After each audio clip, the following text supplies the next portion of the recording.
ഇശൽ പ്രഭാതത്തിലേക്ക് സ്വാഗതം.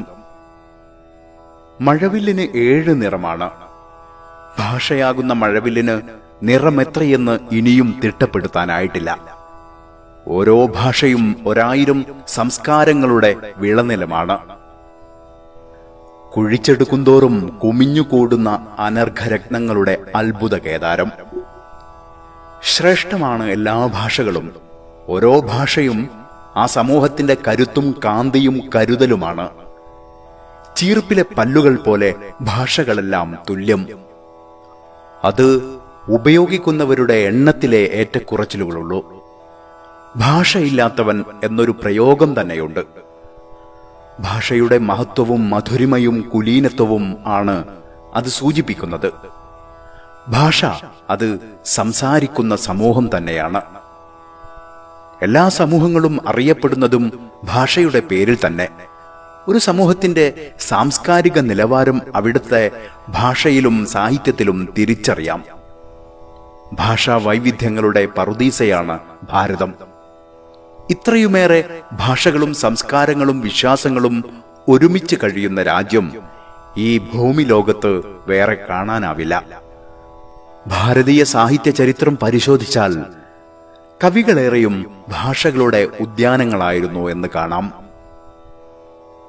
അനവധി ഭാഷകൾ കരതലാമലകം പോലെ കൈകാര്യം ചെയ്തവരായിരുന്നു അവർ.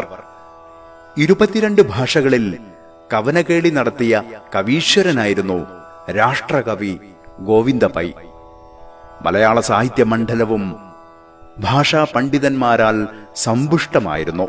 ഭാഷാപിതാവ് എഴുത്തച്ഛനും കുഞ്ഞിക്കുട്ടൻ തമ്പുരാനും കേരളവർമ്മയും രാജരാജവർമ്മയും വള്ളത്തോളും ഉള്ളൂരുമെല്ലാം ഭാഷയുടെ അതിരുകൾ ലംഘിച്ച് ഭാവുകത്വം പുലിപ്പിച്ചു. മാപ്പിളപ്പാട്ടിലും ഭാഷാകേസരികൾ നിറഞ്ഞാടിയിരുന്നു. മൊഹിദ്ദീൻമാരുടെ കർത്താവ് അലി മുഹമ്മദും കുഞ്ഞായൻ മുസ്ലിയാരും ഷുജായിയും വൈദ്യരും ചാക്കീരിയും ഉബൈദും ആബുവുമെല്ലാം ഭാഷകളുടെ മഹാഭണ്ഡാകാരങ്ങളായിരുന്നു.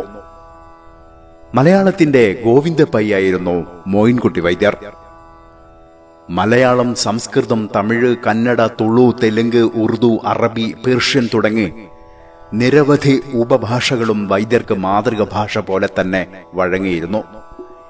ഈ ഭാഷകളെല്ലാം ഗുരുമുഖത്ത് നിന്ന് തന്നെ പഠിച്ചു എന്നതാണ് വൈദ്യരുടെ മറ്റൊരു സവിശേഷത. ഇംഗ്ലീഷ് അറിയാമായിരുന്നിട്ടും ബോധപൂർവം അതിനെ മറച്ചുവെച്ചത് ബ്രിട്ടീഷ് ഭരണത്തോടുള്ള ഉറച്ച നിലപാടിന്റെ ഭാഗം കൂടിയായിരുന്നു. സപ്തഭാഷാ സംഗമ ഭൂമിയിൽ പിറന്ന ഉബൈദിനും 7-ലധികം ഭാഷകൾ അറിയാമായിരുന്നു. 32 വയസ്സിനുള്ളിൽ 300 വർഷത്തിന്റെ ധ്യാന ജീവിതം കടഞ്ഞ് ജ്ഞാനവെളിച്ചം കൊളുത്തിയ ആദിശങ്കരനെ ഓർമ്മിപ്പിക്കുന്നതാണ് കേവലം 40 വർഷം കൊണ്ട് വൈദ്യരുണ്ടാക്കിയ സർഗപ്രപഞ്ചം. കുഞ്ഞിരാമൻ നായരെ പോലെ ആർത്തിരമ്പിക്കുതിക്കുന്ന ആകാശഗംഗ പോലൊരു പ്രവാഹമാണത്. അതിരും എതിരും ഇല്ലാത്ത ബിംബാവലികൾ നുരകുത്തി പതഞ്ഞു പായുന്ന കൽപ്പനാപ്രസരം. പിയെ പോലെ വൈദ്യരും മാപ്പിളപ്പാട്ടിലെ ഏകാന്ത പഥികനാണ്. അതെ, പിയോടെന്ന പോലെ വൈദ്യരുടെ സ്കൂളും ഏതാണെന്ന് ചോദിക്കാതിരിക്കലാണ് ഉചിതം.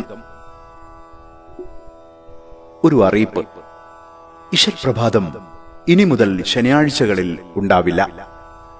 ഞായറാഴ്ച ഇശൽ സൺഡേയും തിങ്കളാഴ്ച മുതൽ വെള്ളി വരെ ഇശൽ പ്രഭാതവും തുടർന്നുമുണ്ടാകും. വൈദ്യരുടെ ഒരു പ്രശസ്ത ഗാനത്തിൽ നിന്നും ചില വരികൾ.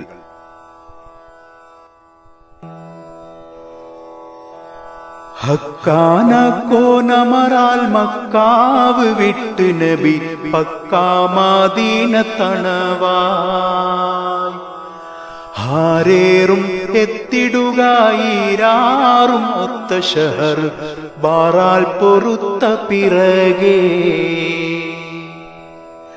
ഹക്കാന കോനമറാൽ മക്കാവ് വിട്ട് നബി പക്കാ മദീന തണവായി ഹാരേറും എത്തിടുകയിരാറും ഒത്ത ഷഹർ ബാറാൽ പൊറുത്ത പിറകെ